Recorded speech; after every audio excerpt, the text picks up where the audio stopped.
38.5 minutes after the hour now, and Hurricane Tomas battering Haiti this morning with heavy rain and winds as high as 80 miles an hour.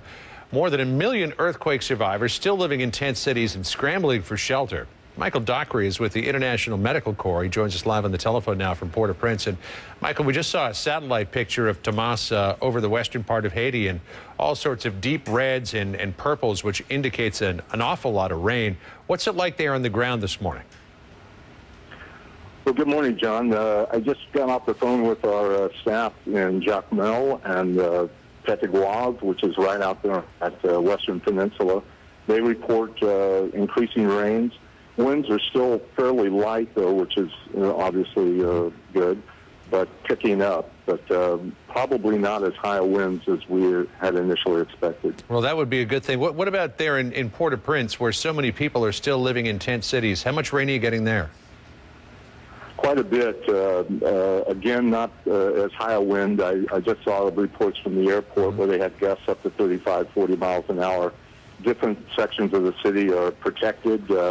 Some areas are obviously more exposed than others, but right now, heavy rains, heavy to medium rains, mild winds. Right. And what's the situation with all of those folks who are, and there's 1 million of them across the country, still living in tents? Are they being evacuated to more hardened shelters?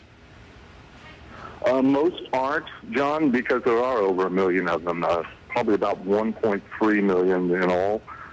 Some in the more low-lying areas that are in smaller camps, particularly around Petit, that are right next to streams and rivers, have been moved to higher ground.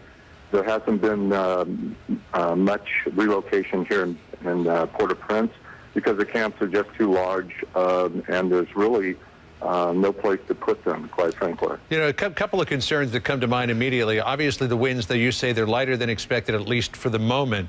Tents don't fare well in a windstorm. There's no question about that. But the potential for flooding and mudslides, how big of a concern is that there in Port-au-Prince and some of the outlying areas this morning?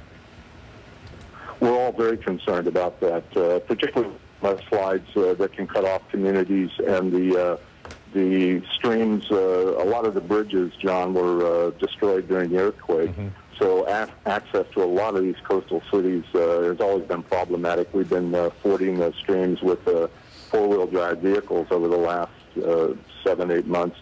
So now we're looking at these areas being cut off, which is why we pre-positioned medical supplies, pre-positioned extra tents, tarps, those types of things, and our staff. We've sent extra medical teams out to these areas that we knew were going to be isolated. There's also that cholera epidemic that's raging in areas north of the capital city. What potential impact could this hurricane have on that epidemic? Well, we were already seeing increases in the number of cases.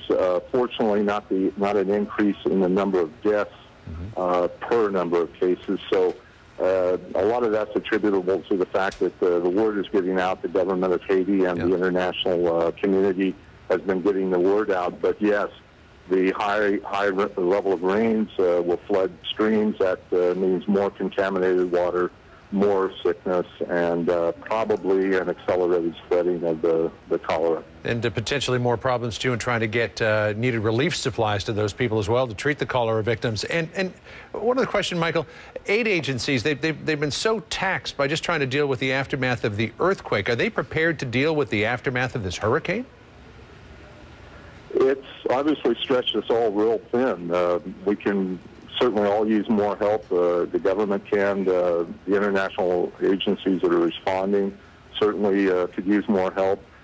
We would invite your listeners to go online to internationalmedicalcorps.org or text Haiti 85944.